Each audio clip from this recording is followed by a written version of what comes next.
cierto anciano de carácter codicioso y bastante adinerado que fue a visitar a un rabino.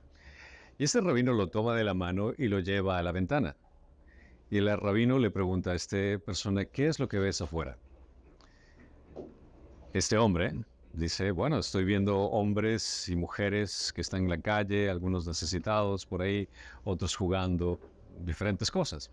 Después el rabino lo lleva a un espejo. Le pregunta, ¿qué ves ahí? Que bueno, me veo a mí mismo. Entonces, el rabino dijo, considera esto, la ventana está hecha de vidrio, el espejo está hecha de vidrio. La única diferencia es el hecho de cuando pones plata detrás del vidrio, se vuelve un espejo. Y tan pronto como le agregas la plata, dejas de ver a los demás y solo te ves a ti mismo. Sin lugar a dudas, la riqueza puede cegarnos de ver más allá de nosotros mismos, o peor aún, cegarnos de las riquezas más importantes que vienen a ser las riquezas divinas, la relación con Cristo. Y este fue el caso que vimos anteriormente con el evento muy triste de un joven rico que consideró más importante sus posesiones y riquezas que seguir al único que podría liberarlo. Y esto es lo que vamos a estudiar en Mateo capítulo 19, del versículo 23 al 30. Así que abran sus Biblias, Mateo capítulo 19, del versículo 23 al 30. Jesús dijo entonces a sus discípulos, en verdad les digo, qué difícil es que un rico entre en el reino de los cielos. Otra vez les digo, que es más fácil para un camello pasar por el ojo de una aguja que para un rico entrar en el reino de los cielos. Al oír esto, los discípulos estaban llenos de asombro y decían entonces, ¿quién podría salvarse? Jesús mirándolos les dijo, para los hombres eso es imposible, pero para Dios todo es posible. Entonces Pedro le respondió, mira, nosotros lo hemos dejado todo y te hemos seguido. ¿Qué pues recibiremos? Jesús les dijo, en verdad les digo, ustedes que me han seguido, en la regeneración, cuando el Hijo del Hombre se sienta en el trono de su gloria, ustedes se sentarán también sobre los 12 tronos para juzgar a las 12 tribus de Israel. Y todo el que haya dejado casa, o hermanos, o hermanas, o padre, o madre, o hijos, o tierras por mi nombre, recibirá 100 veces más y heredará la vida eterna. Pero muchos primeros serán los últimos, y los últimos serán los primeros. Prepara, Señor, nuestros corazones para comprender y aceptar la verdad de tu palabra. Calla en mí cualquier voz, en mi mente, en mi corazón, que me impida escuchar la tuya, para que pueda poner atención a lo que hoy necesito aprender y ser obediente con un corazón de gratitud por causa del Evangelio. Te lo pedimos, Padre, por la intercesión del Espíritu Santo y en el nombre de tu Hijo Jesucristo. Amén. Esta estructura la encontramos también en los evangelios sinópticos, tanto en Marcos como en Lucas, pero tiene una variación diferente en cada evangelio. Ahora, tras la imagen de este joven que se había acercado a Jesucristo, un joven que quería realmente un interés en encontrar el reino de los cielos, y le pregunta a Cristo, la persona más indicada, acerca de cómo obtener el reino de los cielos. Pero este joven rechaza la petición que Jesús le hace, el hecho de que Jesús le pide, ok, perfecto, si realmente quieres el reino de los cielos, deja todo, vende absolutamente todo y sígueme. Pero este joven se fue triste porque tenía demasiado. Entonces, a luz de esto, esta imagen, Jesús aprovecha para impartir una lección sumamente importante a sus discípulos. Puedes imaginarte que este joven se está alejando y Jesús se queda con los discípulos hablando. Y Jesús le dice a los discípulos específicamente, en verdad, que es difícil que un rico entre en el reino de los cielos. Ahora, él utiliza la palabra difícil, aunque no imposible, que un rico deje su amor por sus posesiones para confiar plenamente en Cristo y no en lo que él posee. Las riquezas dan un sentido falso de seguridad de la vida e impiden que las personas posean esa necesidad importante por algo espiritual. Muchas veces el hecho de que necesites algo, te aferras tanto en obtener ese algo que te desenfocas en realmente que la vida va mucho más allá de cualquier posesión que puedas obtener en este mundo. Es muy sencillo dejarse embaucar por los lujos y la comodidad. El dinero no podrá comprar el gozo y la paz duradera, pero otorgan ese éxtasis codicioso cegador. Eso que te aferra a querer tener esa experiencia de, mira, tengo algo nuevo. Porque siempre ocurre que cuando compras algo nuevo, digamos el último teléfono, te sientes tan agradable en tener el teléfono y disfrutas hasta que sale la siguiente versión y de pronto te quedas insatisfecho con respecto a la versión que tienes actualmente. O con respecto al auto que posees. Sale una nueva versión y te gustaría tener. Y cómo las cosas alrededor comienzan a crearte esa codicia de no disfrutar lo que realmente tienes. Eso es algo que incluso Pablo mencionó en 1 Timoteo 6:9. Dice, pero los que quieren enriquecerse caen en tentación y lazo y en muchos deseos necios y dañosos que hunden a los hombres en la ruina y en la perdición. Porque la raíz de todos los males es el dinero. ¿Es lo que dice? No, el amor al dinero. El dinero no es un problema. El amor al dinero es lo que le hace el problema. Por lo cual, codiciándolos algunos, se extraviaron de la fe y se torturaron con muchos dolores. Ahora entendamos esto. ¿Quién escribió 1 Timoteo? Pablo. ¿Y a quién escribió? A Timoteo. Y él está hablando en un contexto de cristianos. Entonces puedes entender cómo incluso esto puede cegar a la gente a ver lo que realmente importa. Jesús reitera la gravedad del problema de ser poseído por las posesiones mediante una ilustración algo jocosa para expresar un imposible. Cuando dice, nuevamente, es más fácil que un camello pase por el ojo de una aguja. Ahora, puesto que el joven confiaba en sus riquezas más que en el Señor para salvarse, le sería menos posible entrar al reino de los cielos que a un camello pasar por el ojo de una aguja, uno de los más grandes animales que ellos conocían en ese entonces. Entonces, si podemos ver en esta comparación, valga la aclaración, Jesús menciona una aguja de coser. Jesús está hablando específicamente acerca de una aguja de coser. Ahora, muchos han tratado de explicar esta idea acerca de la aguja de coser.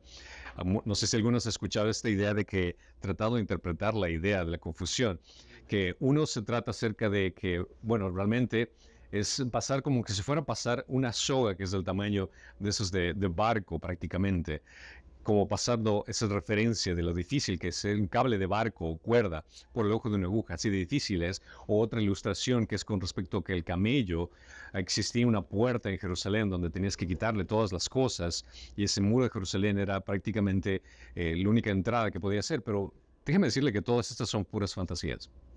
Ninguna de esas dos ilustraciones dan el ejemplo que Jesús estaba dando.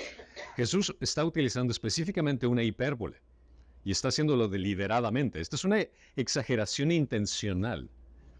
Es una imposibilidad. Los rabinos se acostumbraban a describir imposibilidades de alto grado de improbabilidad.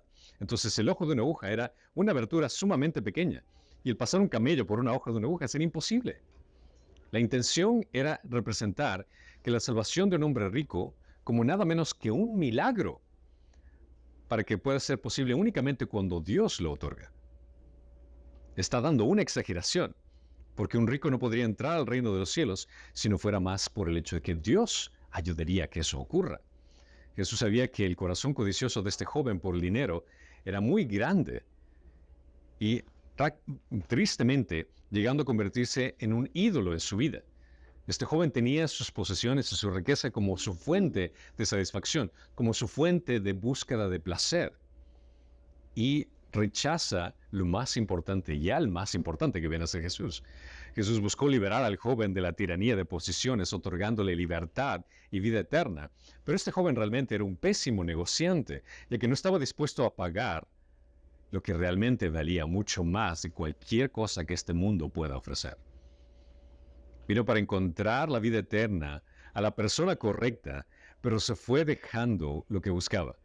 Estaba poseído por sus posesiones y fracasó en su falta de voluntad, en dar lo que tenía y en seguir a Cristo. Paradójicamente, la vida eterna pertenece a quien pierde su vida por Cristo, no a quien busca conseguirla por cosas que puedas obtener aquí, o por méritos propios, o por autojustificación. Considera que nada en este mundo puede compararse al invaluable tesoro de ser heredero del reino de los cielos a través de la gracia redentora de Jesucristo. No existe absolutamente nada que este mundo pueda ofrecerte, tanto riquezas, como poder, como relaciones, Nada en este mundo puede compararse con el gozo de ser heredero del reino de los cielos. Ahora, los discípulos obviamente se quedaron atentos a cada palabra que dijo, considerando el escenario que se había presenciado. Vieron a este joven partir y se dieron cuenta que este joven tenía mucho dinero y se fue triste porque sabía que no iba a obtener lo que él quería. Y estos discípulos llenos de asombro, realmente los judíos consideraban que las riquezas era una señal de favor de Dios.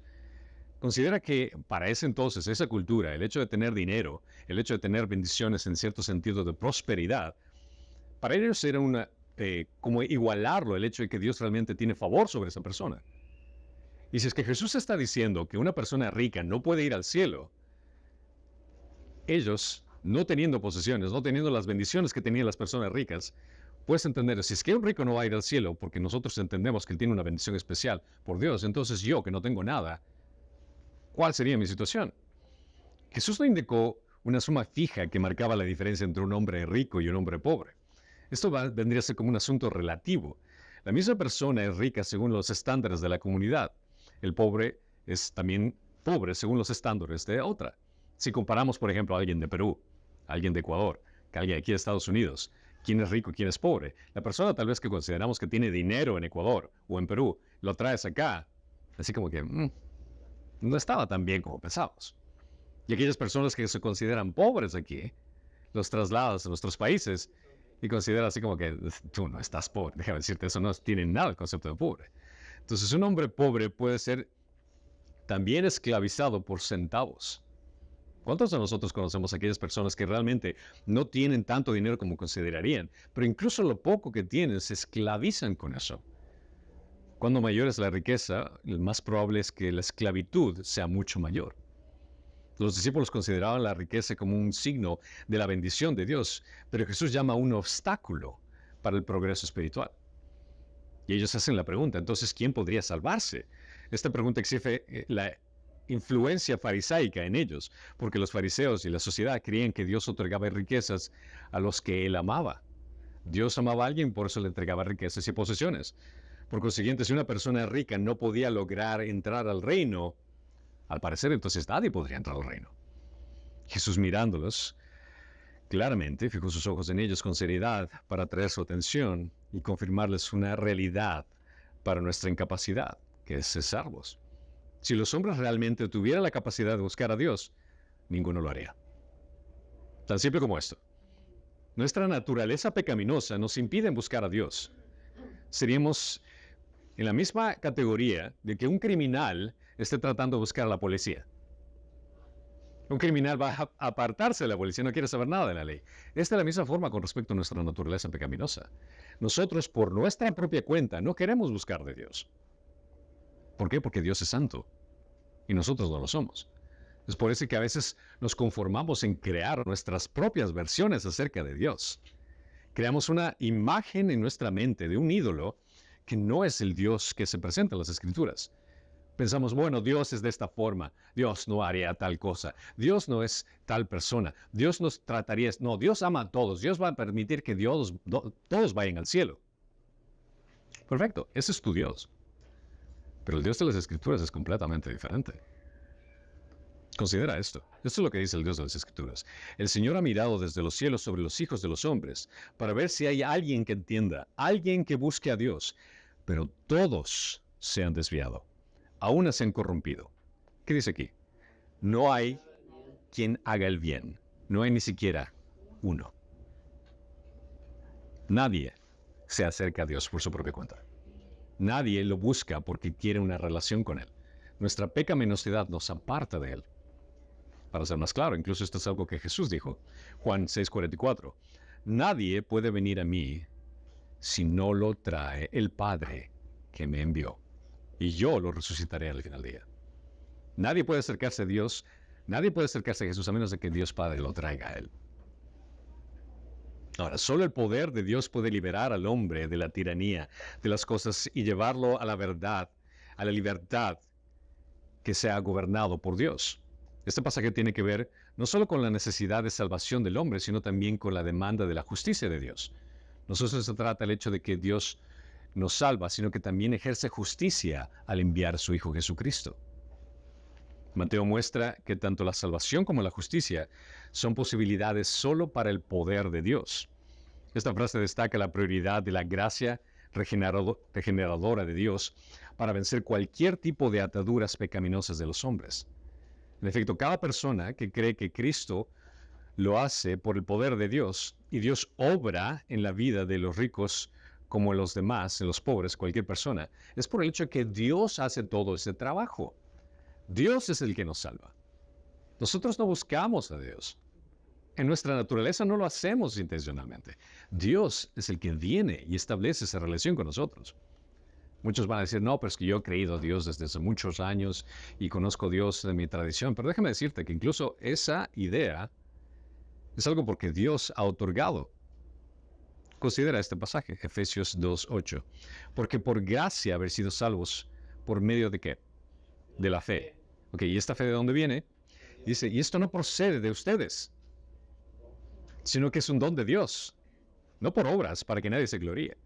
Nadie puede ganarse el cielo por el hecho de que nosotros nos desempeñemos de cierta categoría o hagamos cierto tipo de cosas para complacer a Dios. No existe ninguna persona en los cielos que pueda ir, toque la puerta de los cielos y presente sus credenciales. Mira, yo me merezco ir al cielo porque yo he hecho esto. Nadie. Absolutamente nadie. Aquella persona que toque la puerta de los cielos, hipotéticamente hablando, y está en presencia de Dios, no te queda más que decir, la única razón por la cual estoy aquí es porque tú me diste la fe para yo poder creer en ti. Tú me salvaste. Tú hiciste todo ese trabajo. Las palabras de Martín Lutero me parecen muy interesantes en este tema. Dice, porque el Evangelio no exige expresamente obras nuestras por las cuales seamos justos y salvos. De hecho, condena tales obras. Más bien el Evangelio exige fe en Cristo, que Él ha vencido por nosotros el pecado, la muerte y el infierno, y así nos da justicia, vida y salvación, no a través de nuestras obras, sino a través de sus propias obras, muerte y sufrimiento, para que podamos aprovechar su muerte y victoria como si lo hubiéramos hecho nosotros mismos. Él hizo todo por nosotros. Cristo hizo todo por nosotros. Esta expiación de Jesucristo incita a Pedro a hacer una pregunta importante. El versículo 27-28, después de darse cuenta del hecho de que, bueno, si es que Dios hace todo esto, y en contraste con este joven que se fue, ¿qué con respecto a nosotros? Pedro le dice, y nosotros lo hemos dejado todo para seguirte. En contraste del incidente anterior, Jesús ordenó al joven rico que vendiera todo lo que poseía y le siguiera, pero este joven ¿lo hizo o no? No lo hizo. Se apartó. Esto era exactamente lo que los discípulos habían hecho, en sentido contrario. Mientras el joven no abandonó sus posesiones, Pedro y los otros discípulos le siguieron. Ahora, consiguieron lo que les había pedido. Jesús está caminando y los encuentra a ellos en su trabajo, en su sustento diario, como pescadores, y te dice, deja eso y sígueme. Te voy a hacer pescador de hombres. Sería como que si es que Jesús en la actualidad venga, golpea la oficina de tu trabajo, donde tú te encuentras trabajando y te dice, deja lo que estás haciendo y sígueme. ¿Te imaginas eso? O sea, la implicación que esto lleva es el hecho de dejar absolutamente todo. El hecho de un sustento para tu familia. Incluso en ciertos casos el hecho de dejar a tu familia en cierto sentido. Y el dejarlo todo por Él. Y Pedro le pregunta, ¿pero qué recibiremos? O sea, nosotros realmente dejamos absolutamente todo por ti. Seguramente entonces Pedro razonó que Dios los bendeciría, porque no estaban confiando en sus riquezas, en el caso como este joven. Ellos lo habían dejado todo. Podemos asumir que Pedro estaba emocionado de la gratitud, su caso era diferente, al pensar en el privilegio que se le había permitido. Considera que él tenía el privilegio de estar con Dios Todopoderoso y ser uno de sus discípulos. Podríamos considerar el orgullo, o tal vez la vanagloria en su pregunta, tal vez, pero también existe la posibilidad de que hubiera humildad en su pregunta. Sea cual sea su actitud, Jesús lo había llamado a ser su discípulo, y Pedro no podía hacer más que reconocer ese privilegio. Y Jesús le responde, en verdad, les digo que ustedes me han seguido. Vale la pena recalcar que ellos le siguieron por qué razón. ¿Quién fue el que inició la llamada? Jesús. Él los buscó. Y en ese entonces también era algo sumamente extraño, porque en ese entonces, cuando una persona quería aprender de un maestro, era el estudiante el que buscaba el maestro, no el maestro el que buscaba el estudiante. Porque como estudiante tú quieres aprender y miras de los mejores maestros, oh, yo quiero ser como él. Pero si te pones en una posición de maestro, ¿qué maestro quiere decir así como que quiero cambiarlo a él para que sea como yo? Él va y busca y pongámoslo de esa forma. Si es que eres un maestro y quieres encontrar un estudiante, vas a encontrar por lo menos un estudiante bueno, alguien que sea con conocimiento, que tenga una preparación. Pero Jesús busca a los más rechazados, a los que menos esperabas. Y les dice en la regeneración, cuando el Hijo del Hombre se siente en el trono de su gloria, el Señor les explicó que había una regeneración, un renacimiento de todas las cosas, a pesar de que la nación estaba rechazando su oferta del reino. El reino vendría con su extensa recreación, tanto de las esferas espirituales, recreación del aspecto político, del aspecto geográfico. Entonces Cristo reinará gloriosamente. Considera lo que menciona aquí en Romanos 8, 18 al 23. Pues considero que los sufrimientos de este tiempo presente no son dignos de ser comparados con la gloria que nos ha de ser revelada. Porque el anhelo profundo de la creación es aguardar ansiosamente la revelación de los hijos de Dios. Porque la creación fue sometida a vanidad, no de su propia voluntad, sino por causa de aquel que la sometió en la esperanza. De la creación misma será también liberada de la esclavitud de la corrupción a la libertad de la gloria de los hijos de Dios. Pues sabemos que la creación entera gime y sufre hasta los dolores de parto. Y no solo ella, sino también nosotros mismos que tenemos las primicias del Espíritu.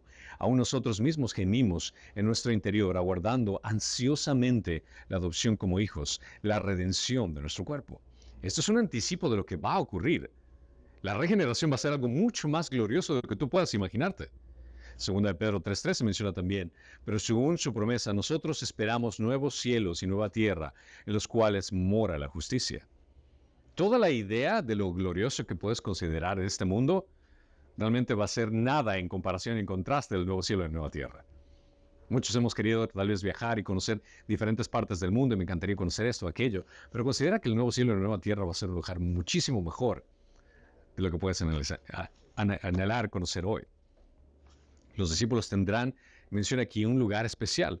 Ellos estarán sobre 12 tronos para juzgar a las tribus de Israel, a las 12 tribus de Israel.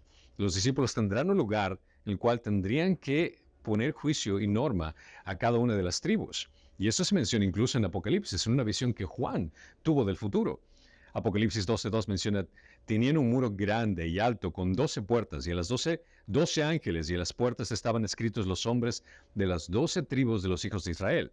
Habían 3 puertas al este, 3 puertas al norte, 3 puertas al sur, 3 puertas al oeste. El muro de la ciudad tenía 12 cimientos y en ellos estaban los 12 nombres de los 12 apóstoles del Cordero. Ahora, considera ese trabajo tan privilegiado. Ellos siguieron a Jesús. Jesús los llamó.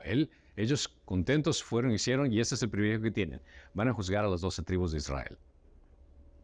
Pero considera que aquellos que entregan su vida a Cristo en la actualidad también tienen una posición bastante interesante. Vale la pena recalcar que nosotros, como cristianos, tendremos un rol similar. Tendremos el privilegio no de juzgar a las 12 tribus de Israel, pero ¿saben quién? Ángeles.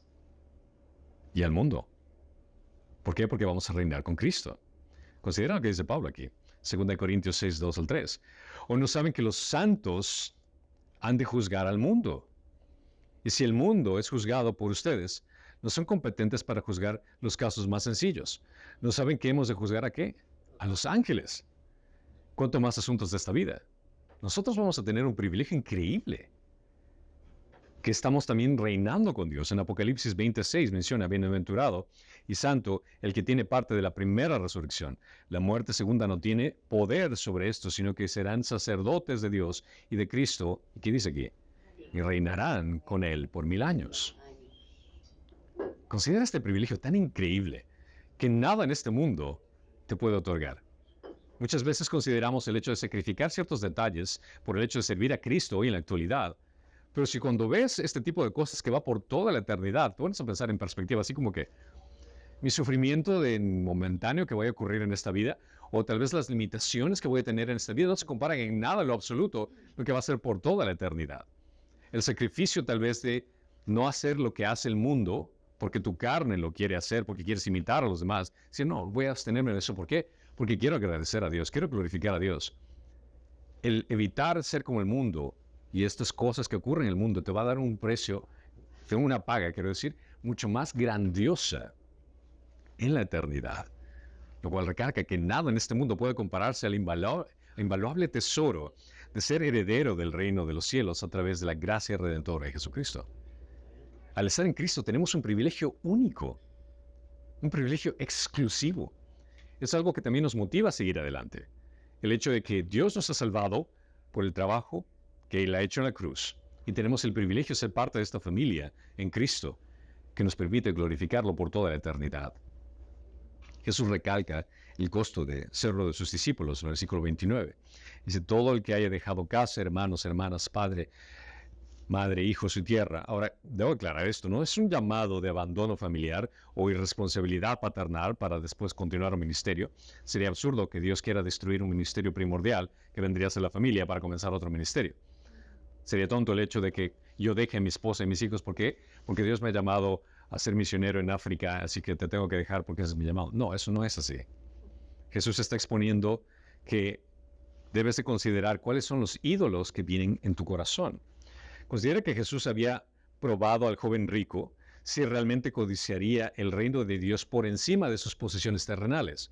Aquí Jesús está extendiendo ahora en relaciones terrenales, para saber si tu amor por tus seres queridos está por encima del amor que se merece Cristo, del amor que se merece el Dios Redentor. La implicación se encuentra que tu amor por Cristo debe de sobrepasar cualquier otro y se despliega en ser un buen esposo, en ser un buen padre, en ser un buen amigo, un buen vecino. Tu amor por Cristo sobrepasa y te motiva a ser mejor en el resto de relaciones. Era entendible que en esa época, siendo judío y entregabas tu vida a Cristo, ibas a ser marginalizado. Y obviamente tu familia te iba a rechazar. Ya, esto es también una realidad que podemos ver en ciertas personas que son mormones o testigos de Jehová. Considera que ellos tienen una comunidad tan fuerte y tan sólida que cuando se presenta el Evangelio, se les presenta quién es realmente Cristo, tienen que tomar una decisión muy fuerte, porque el hecho de aceptar la realidad de que Cristo es el Mesías implica que la familia lo iba a rechazar. Para un testigo de Jehová que su relación es bastante hermética con su familia, cuando ellos reconocen que Jesús es Dios, esto va en contra de su doctrina, por lo cual lo echan y lo botan. No solo de la familia, sino de la comunidad. Y ahí es donde incluso podría aplicarse en términos prácticos hoy en la actualidad. Lo difícil que sería para alguien así. ¿Y por qué razón lo harían? Por Cristo únicamente. Cristo reclama homenaje supremo y obediencia total como mediador, Dios Todopoderoso, Creador. Tiene todo el derecho de recibir tal pleitesía. Todos tenemos la obligación más sagrada de mantener lo que consideramos importante terrenalmente en subordinación a nuestra devoción por Cristo. Muchos al hablar del tema de salvación, de ir al cielo, todos quieren ir ahí. Si preguntas a cualquier persona, todos quieren ir al cielo, pero no quieren que Cristo esté ahí. ¿Por qué? Porque tienen una idea del cielo, es lo único que es para liberarte del infierno. Las personas consideran el cielo como un escape del infierno, nada más. Pero considera esto, la realidad es el hecho de que los cielos viene a ser un disfrutar completo por toda la eternidad con Jesucristo. Si te pones a analizar para un agnóstico, para un ateo, sería una tortura. ¿Por qué? Porque estarías gozando de todo el tiempo, por la eternidad, siglo por siglo, año por año, por todas las décadas, de Cristo. Todo es acerca de Cristo. La eternidad es para alabarlo para siempre. Y este es el gozo supremo que tenemos, al gozar de Él. Para el cristiano, los cielos es Jesús. No existe placer más grandioso que estar por siempre con aquel que nos amó por siempre. Ese es el gozo que tenemos en Él. El disfrutar por toda la eternidad. Apocalipsis 21:3 menciona, entonces oí una gran voz que decía desde el trono del cielo, el tabernáculo de Dios está entre los hombres, y Él habitará entre ellos, y ellos serán su pueblo, y Dios mismo estará entre ellos. Él enjuagará toda lágrima de sus ojos, y ya no habrá muerte, ni habrá más duelo, ni clamor, ni dolor, porque las primeras cosas han pasado. Qué hermosa fotografía el ver que Jesús se acerca ante ti y te limpie cada una de tus lágrimas. De todos los dolores, sufrimientos que has experimentado o vas a experimentar en este mundo, que el mismo Jesús se acerque a complacerte, a consolarte. Apocalipsis 22:3. Ya no habrá más maldición. El trono de Dios y el Cordero estará allí, y sus siervos le servirán. Ellos verán su rostro, y su nombre estará en sus frentes. Y ya no habrá más noche, y no tendrán necesidad de luz de lámpara, ni de luz de sol, porque el Señor Dios los iluminará, y reinará por los siglos de los siglos. Puedes ver que nada en este mundo puede compararse con el invaluable tesoro de ser heredero del reino de los cielos. Y todo porque Cristo hizo por nosotros. Esa es la bendición que tenemos tan grande. Y esto es algo que tienes que recordar constantemente, cada día de tu vida. Cuando tengas ese problema, cuando tengas ese accidente, cuando tengas esa pérdida de ese familiar, esto es lo que te va a motivar continuamente. Señor, este dolor que estoy experimentando es porque estoy viviendo en un mundo quebrantado por el pecado, pero me recuerda que tú vas a restaurar todo. Tú vas a renovar absolutamente todo. Y mi anhelo es el hecho de, Señor, ven pronto, llámame a ti, pero sea cual sea mi anhelo, va a ser tú. Vas a ser tú. Considera que dice que recibirán 100 veces más y heredarán la vida eterna. Ahora, obviamente Jesús no prometió 100 casas o 100 hermanos o 100 esposas, ¿no? No tenemos que tomarlo de esa forma. Literalizar es obviamente trivializar y pasar por alto la intención de Jesús. Su respuesta fue una forma dramática y contundente de asegurar a sus discípulos que Dios es mucho más generoso en sus recompensas de lo que el hombre merece. No puedes dar más a Dios de lo que Él te puede dar más a ti. En nada. Recibirás bendiciones mucho más grandiosas que compensarán tus pérdidas. Esto será adicional a la vida eterna y de heredar el reino de los cielos. Y esto es enfatizado con una expresión que dice en versículo 30. Dice, pero muchos primeros serán los últimos. Ahora, y los últimos serán los primeros. Si bien pudiera parecer que ellos estaban renunciando a todo en ese momento, los discípulos al seguir a Cristo estaban renunciando a varias cosas y por tanto serían considerados como los últimos. En la eternidad se les dará todo y serán los primeros. Es una gran inversión divina si lo pones de esa forma. Aquellos que hicieron sacrificios personales por Cristo en la actualidad disfrutarán de enormes bendiciones en la eternidad. Los últimos serán primeros, contrariamente a aquellos como el joven rico que parecería que tienen todo en este momento, que parecía que están primero, están al tope, descubrirán el día final que lo ha perdido todo y serán los últimos. Esto también tiene un contexto con respecto a la salvación. Los judíos habían sido llamados primeros al reino de Dios. ¿El mensaje a quién se les dio primero? A los judíos. Y ellos serán los últimos. ¿Por qué? Porque rechazaron el regalo precioso de la salvación. Y los gentiles que eran llamados últimos, ahora serán considerados primeros. ¿Por qué? Porque nosotros reconocimos a Cristo. Ahora, ¿nosotros reconocimos a Cristo porque fuimos inteligentes? No. ¿Porque fuimos privilegiados? No. Es por la misericordia de Dios que Él nos entregó la fe para poder confiar en Él. Todo es acerca de Él. Todo es para Él. Todo es por Él. Claramente, Mateo nos deja saber que los discípulos recibieron una gran lección basada en este evento tan triste de este joven que se alejó de su Salvador. Las riquezas lo cegaron tanto y su codicia lo hizo nublar de su conciencia para poder observar una realidad mucho más importante que la que él tenía físicamente. Es muy difícil que una persona que ama las riquezas por sobre todo pueda rendir el trono de su ídolo para que Jesús tome posesión de este. Las riquezas o prosperidad no son necesariamente nuestras bendiciones. Esto se convierte muchas veces en estorbos terrenales que impiden ver riquezas celestiales. Pero a pesar de que sea imposible para un hombre ciego espiritualmente ver a Dios, Dios puede hacerlo todo. Una persona es imposible que llegue a Dios por su propia cuenta, pero para Dios no existen imposibles.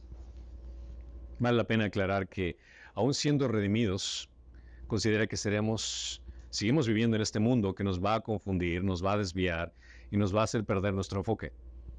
Estoy hablando específicamente en el sentido de que si aquellos que no son cristianos son cegados por las riquezas, para aquellos que lo somos, las riquezas también nos pueden entorpecer.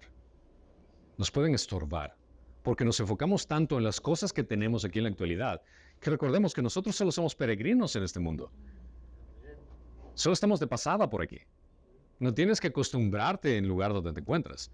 Este no es nuestro país, esta no es nuestra ciudadanía. El lugar donde vives no es tu casa, no es tu destino final.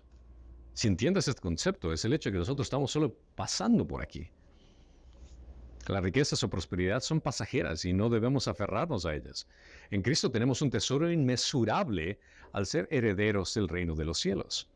Siempre consideremos todo lo que este mundo tiene por ofrecer como irrelevante, como pasajero, al contraste de entrar en una vida y servicio a Cristo. Esa es una remuneración que será superior a cualquier cosa que puedas considerar en esta vida. Es muy probable que no tengas lo mejor de este mundo, es probable que no tengas la mejor casa, el mejor auto, lo que sea, pero en Cristo posees una redención y una herencia que no se puede comparar con absolutamente nada de lo que puedes ver en este mundo. El heredar la vida eterna gracias al trabajo culminado de Cristo en la cruz sobrepasa cualquier tesoro que este mundo tenga para ofrecer. Nada, absolutamente nada de lo que puedas ver en esta tierra se compara con el regalo inmesurable de lo que Dios nos ha dado. No solo de la vida eterna, sino del ser herederos del reino y todo lo que nos espera gracias a Él. Amén. Gracias, Señor. Te damos, Padre Santo, porque Tú nos has dado mucho más de lo que podemos esperar. Nos has bendecido con cosas inmesurables, Señor. Te damos gracias sobre todo porque en nuestra necedad, en nuestra pecaminosidad, Tú nos rescataste, Tú nos salvaste, Tú nos diste la vida, Tú nos diste la fe para poder creer en Ti, Señor. Y te pedimos, Señor, que nos bendigas en vivir de una forma en que te traiga honor y gloria, Señor. Que podamos representarte, Padre Santo, en todo lo que hacemos, en todo lo que decimos, Señor. Y te pedimos que podamos ser esa Biblia andante que pueda expresar acerca de quién eres Tú y lo que estás haciendo en nuestras vidas, Señor. En Cristo, Señor, te lo pedimos.